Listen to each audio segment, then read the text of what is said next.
যেখানে সেখানে থাকি, খিদে জ্বালায় গাছতলাতে দাঁড়িয়ে আছি। এমন সময় দেখি তোমার ছেলে মাছ ভাজা খেতে যাচ্ছে।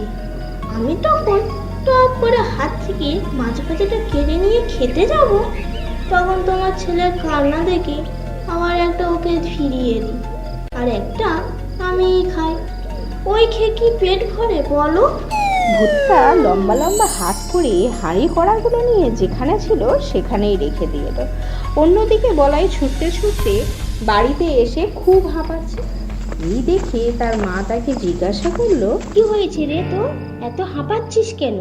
মা, চালতা গাছের তলায় ভূত দেখলাম, কি বিকট দেখতে, তাই পালিয়ে এসেছি। রামু ওখানে অজ্ঞান হয়ে পড়ে আছে। এই কথা পাড়ার সবাই শুনে হৈ হৈ করে চালতা গাছের দিকে ছুটতে লাগলো। সেখানে গিয়ে তারা দেখলো রামু অজ্ঞান